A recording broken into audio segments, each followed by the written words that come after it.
semuanya, perkenalkan aku Indah Nur Fitria dari kelas 10A. Nah, di sini aku mau melanjutkan materi 6 bulan lalu yang dimana kita itu membahas tentang pengenalan trigonometri. Nah, lanjut ke materi berikutnya, kita akan membahas tentang persamaan kuadrat. Nah, aku bakal membahas materinya satu persatu. Lanjut ke materinya. Nah, jadi sebelum kita ke materi, kita mau kenalan dulu nih sama persamaan kuadrat itu apa sih sebenarnya. Jadi, secara sederhana, persamaan kuadrat adalah kalimat matematika yang memuat satu variabel dengan pangkat tertingginya adalah 2, atau x kuadrat. Nah, bentuknya itu adalah ax kuadrat plus bx plus c sama dengan 0, yang dimana x adalah variabel atau angka yang dicari. Sedangkan A, B, dan C adalah angka tetap atau konstanta dengan syarat A itu tidak boleh 0. Kira-kira apa ya kegunaan menghitung persamaan kuadrat? Nah, jadi kegunaan menghitung persamaan kuadrat itu bukan tentang latihan di buku sekolah aja loh teman-teman. Nah, dia itu adalah alat dasar untuk memahami perubahan yang tidak konstan. Jika persamaan linear seperti Y sama dengan AX plus B, menggambarkan garis lurus yang stabil, persamaan kuadrat menggambarkan lengkungan atau parabola. Berikut adalah fungsi praktisnya di dunia nyata. Yang pertama, persamaan kuadrat itu bisa memprediksi lintasan benda. Setiap benda yang dilempar ke udara seperti bola basket, atau anak panah, atau kembang api akan membentuk lintasan lengkung. Persamaan kuadrat digunakan untuk menghitung berapa tinggi maksimum yang dicapai benda tersebut, dan kapan benda tersebut akan jatuh kembali ke tanah. Yang kedua, optimasi atau mencari nilai maksimum dan minimum. Dalam dunia bisnis atau teknik, persamaan kuadrat membentuk titik terbaik. Nah, keuntungan maksimum yaitu perusahaan menggunakan model kuadrat untuk menghitung harga produk agar mendapatkan keuntungan yang paling besar. Nah, yang kedua, efisiensi bahan. Contohnya, arsitek atau insinyur menggunakan untuk menentukan dimensi ruang agar mendapat luas area maksimal dengan keliling tertentu. Jadi di sini aku mau ngejelasin untuk mencari nilai maksimum. Di sini ada contoh soal yaitu sebuah bola dilempar ke atas dengan H dengan 1 meter. Setelah itu P dengan satuan detik dirumuskan sebagai H dalam kurung P sama dengan min 2T kuadrat plus 8T. Nah, yang ditanya itu berapa tinggi maksimum yang dicapai bola tersebut. Nah, jadi di sini ada angka-angka penyelesaiannya yaitu ada 3 ya teman-teman. Nah, yang pertama itu kalian harus cari waktu saat tinggi maksimum atau T. Gunakan rumus basic geometry. T sama dengan min B per 2. Nah, yang kedua yaitu kita harus mencari A sama dengan 2 dikali B sama dengan 8. Maka P sama dengan min 8 per 2 dikali min 2. Nah, kita memperoleh hasil min 8 per 4 per min 4 dan menghasilkan 2 detik. Lalu step terakhir kita harus masukkan T sama dengan 2 ke fungsi HT. Nah, ini H dalam kurung 2 sama dengan min 2 dikali 2 kuadrat plus 8 kali 2 sama dengan min 8 plus 16 dan kita menghasilkan 8 meter. Nah, jadi tinggi maksimum bola adalah 8 meter. Oke guys, selanjutnya kita mau membahas tentang cara menyelesaikan persamaan kuadrat dapat diselesaikan dengan beberapa cara. Tiap cara memiliki langkah yang berbeda, tetapi tujuan utama yaitu menemukan akar penyelesaian dari persamaan kuadrat. Nah, ayo kita pelajari di slide selanjutnya. Nah, kita punya contoh persamaan kuadrat, yaitu yang pertama ada x kuadrat min x plus 6 sama dengan 0. Kedua, 2x kuadrat plus 3x min 2 sama dengan 0. X kuadrat plus 7x plus 12 sama dengan 0. Nah, ini semua itu mengandung variabel yang berpangkat 2 ya teman-teman. Jadi, aku punya contoh soal persamaan kuadrat dengan cara faktorisasi. Contoh soalnya itu adalah x kuadrat min 5x plus 6 sama dengan 0. Nah, langkah-langkah penyelesaiannya itu kita harus soal persamaan kuadrat dengan penyelesaian menggunakan faktorisasi. Nah, contoh soalnya itu adalah x kuadrat min 5x plus 6 sama dengan 0. Nah, untuk soal kita yang ini, teman-teman boleh ambil buku untuk kita hitung bareng-bareng ya. Nah, jadi langkah penyelesaiannya itu, persamaan kuadrat ini dapat diselesaikan dengan cara memfaktorkan, yaitu mencari dua bilangan yang jika dikalinya adalah hasilnya sama dengan min plus 6 atau konstanta. Oke teman-teman, jadi di sini aku punya contoh soal dengan penyelesaian faktorisasi. Kalian boleh ambil buku kalian buat ikutin step by step dari aku ya.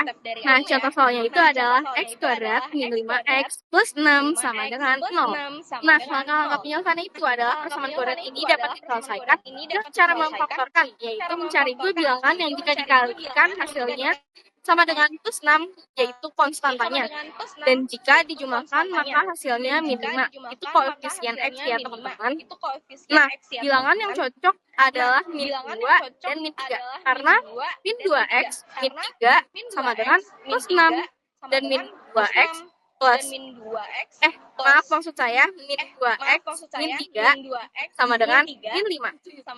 Nah, dengan demikian persamaan dapat difaktorkan menjadi x kuadrat x min 2 dalam kurung x min 3 sama dengan 0. Nah, jika hasil perkalian sama dengan 0, maka salah satu faktornya harus bernilai 0. Jika x min 2 itu menghasilkan 0, maka x sama dengan 2. Dan jika x menghasilkan 3 sama dengan 0, maka x sama dengan 3. Oke, selanjutnya aku juga punya contoh soal persamaan kuadrat dengan melengkapi kuadrat. Nah, contoh soalnya itu adalah x kuadrat plus 6x plus 5 sama dengan 0. Nah, langkah-langkah penyelesaiannya kita ambil koefisien x yaitu 6. Kemudian bagi 2, lalu kuadratkan. 6 dibagi 2, dikuadratkan 2, itu menghasilkan 9 ya, teman-teman. Nah, tambah dan kurangkan 9 di dalam persamaan x kuadrat plus 6x plus 9 kurang 9 plus 5 sama dengan 0. Bentuk pertama menjadi kuadrat sempurna, yaitu dalam kurung x plus 3 pangkat 2 dan min 4 sama dengan 0. Pindahkan x plus 3 kuadrat itu sama dengan 4. Ambil akar kuadrat x plus 3 sama dengan plus minus 2. Maka kita memperoleh hasil x sama dengan min 3 plus 2 dan x sama dengan min 1. Menitnya juga masih banyak. Oke, jadi di sini aku juga punya contoh soal untuk melengkapi kuadrat. Nah, contoh soalnya yaitu x kuadrat plus 6x plus 5 sama dengan 0. Nah, langkah penyelesaiannya kita ambil koefisien x yaitu 6. Kemudian dibagi 2, lalu kuadratkan. Nah, 6 dibagi 2. Nah, setelah itu dikuadratkan, itu menghasilkan 9. Tambahkan dan kurangkan 9 di dalam persamaan. X kuadrat plus 6x plus 9 min 9 plus 5 sama dengan 0. Nah, bentuk pertama menjadi kuadrat sempurna, yaitu x plus 3 2 min 4 sama dengan 0. Lalu pindahkan menjadi x plus 3 kuadrat sama dengan 4. Ambil akar kuadrat, yaitu x plus 3 sama dengan plus minus 2. Maka kita memperoleh hasil min 3 plus 2 dan x min 3 min 2. Lalu x min 1 dan x min 5. Selanjutnya kita bakal menggunakan rumus kuadrat. Soalnya itu adalah x kuadrat min 4 plus 3 sama dengan 0. Nah, langkah penyelesaiannya adalah persamaan kuadrat ini dapat diselesaikan dengan menggunakan rumus kuadrat umum, yaitu x kuadrat min 4x plus 3 sama dengan 0. Nah, langkah penyelesaiannya ini bisa dengan persamaan kuadrat dapat diselesaikan dengan menggunakan rumus kuadrat umum, yaitu x sama dengan min b plus minus akar b kuadrat min 4ac per 2a, dengan abc adalah koefisien dari persamaan x kuadrat plus bx plus c sama dengan 0. Nah, dari soal ini x kuadrat min 4x plus 3 sama dengan 0. Nah, maka diperoleh A1, B min 4, dan C itu adalah 3. Masukkan ke dalam rumus. Nah, menghasilkan min 4 plus minus min 4 kuadrat min 41 dikali 3. Nah, lalu per 2 dikali 1. Lalu kita hitung menjadi 4 plus minus 16 dikurang 12. Nah, karena 2 dikali 1 itu hasilnya 2, jadi kita tetap dibagi 2 ya teman-teman. Nah, maka hasilnya kita diperoleh 4 plus 2 dibagi 2 itu sama dengan 3. Dan X sama dengan 4 min 2 dibagi 2 sama dengan 1. Nah, setelah kita memasukkan angka-angka tadi ke dalam rumus, kita hitung menjadi 4 plus minus kuadrat 16 dikurang 12. Nah, lalu kita bagi 2, karena 2 dikali 1 itu tetap menghasilkan 2 ya teman-teman. Nah, atau bentuk sederhananya itu X sama dengan 4 plus minus akar 4.